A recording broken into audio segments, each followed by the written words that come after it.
Alors vous êtes dans 3 ou 4 conseils d'administration, je ne sais plus. 3 maintenant, mais j'étais dans un conseil britannique jusqu'en juin dernier. Voilà, c'est quand même impressionnant, surtout quand on voit les sociétés où vous siégez. Et donc, vous pourriez peut-être nous en parler. Quel est le rôle du conseil d'administration aujourd'hui? Et est-ce que ce rôle a évolué au cours des dernières années? Alors le rôle n'a pas évolué véritablement. Je pense que les travaux des conseils ont évolué.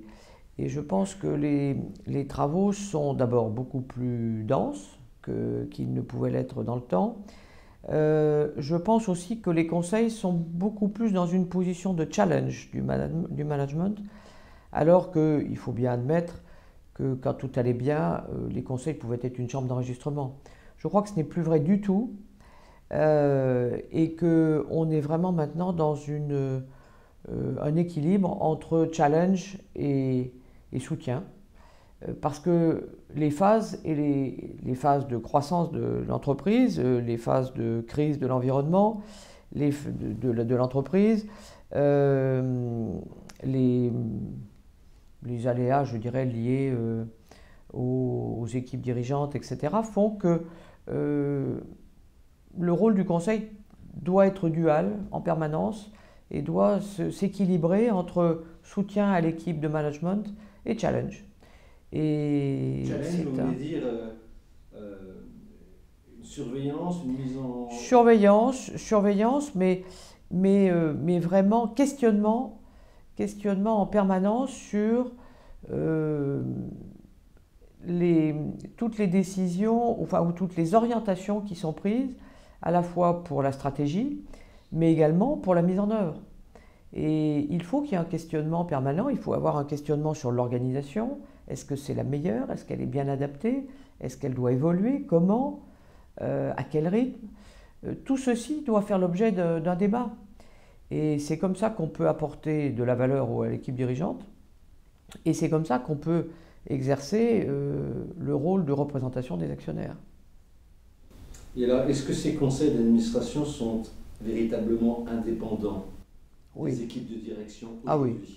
Oui, complètement. Et la féminisation en cela a beaucoup aidé, je pense, parce que ça a vraiment fait venir du sang neuf.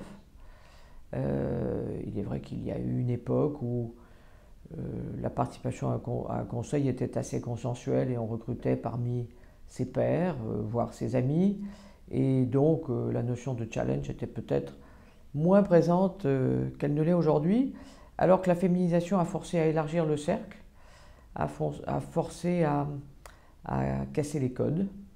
Et à cet égard, je pense que ça a été très très bénéfique au Conseil. Certainement.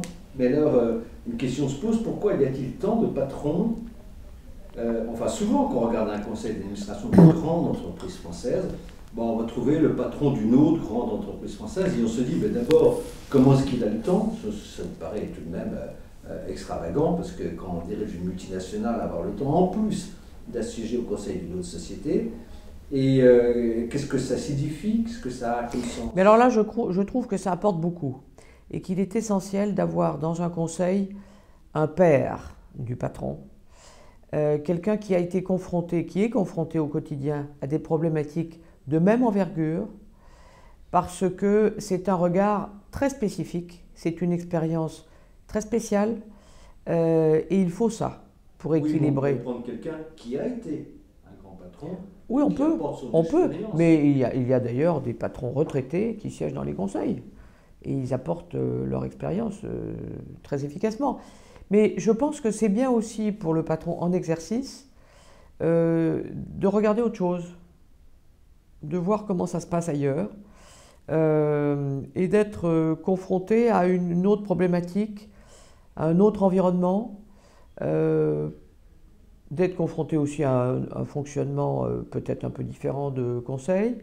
Bref, je pense que ça s'auto-fertilise. Très bien. Alors, quand on investit, est-ce que vous pensez que c'est important pour juger une société de regarder sa gouvernance, bien sûr, mais dans le cadre de cette gouvernance, la manière dont fonctionne le conseil d'administration et notamment la manière dont il est composé. Oui, bien sûr. Bien sûr, de la même manière que on ne peut pas penser investir si on n'a pas une vision sur l'équipe dirigeante, je pense que la qualité du conseil est également garante de la qualité de la gouvernance, donc de la société. Oui, mais alors comment est-ce qu'on peut voir ça? Parce que c'est pas simple, hein. Il y a à peu près 14 membres, hein, dans un conseil Oui, d'administration oui. d'une grande société. Donc, quels sont vos conseils? Qu'est-ce que l'investisseur doit regarder? Je pense qu'il doit regarder s'il existe un véritable contre-pouvoir à l'équipe dirigeante en cas de crise, en cas de problème.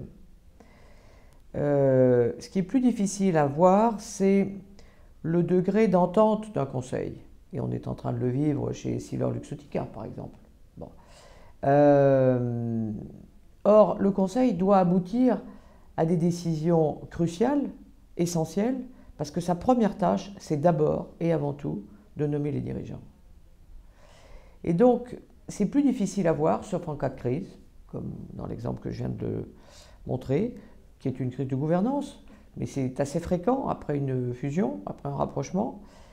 Et je pense que les investisseurs ont leur rôle à jouer là-dessus, en exerçant leur droit de vote lors des assemblées, et sans toujours se fier à des proxys qui, bien souvent maintenant, ont des opinions très tranchées pour les mauvaises raisons. Est-ce qu'il arrive qu'un conseil d'administration, bien sûr ça arrive, mais je veux dire, est-ce que, vous avez dit, il nomme le patron, mais est-ce que il a toujours en tête que si ça ne va pas, il va le démissionner, ou est-ce que c'est des mesures extrêmes? Bien sûr, ce sont des mesures extrêmes, mais ça fait vraiment partie de la responsabilité du conseil et de tous les administrateurs. Et là, il y a une vraie indépendance du conseil? Forcément, puisqu'il se retrouve face à ses responsabilités et évidemment sans l'apport de l'équipe de management. Dans le cas que vous décrivez, où il faut dégommer l'équipe de management. Bon, là, c'est le conseil lui-même et les administrateurs face à leurs responsabilités premières. Maintenant, est-ce qu'il est indépendant? Après, ça dépend des individus, ça dépend de leur courage, ça dépend s'il y a des courants dans un conseil, s'il y a des clans, ça peut arriver. Donc, malheureusement, il n'y a pas de règle.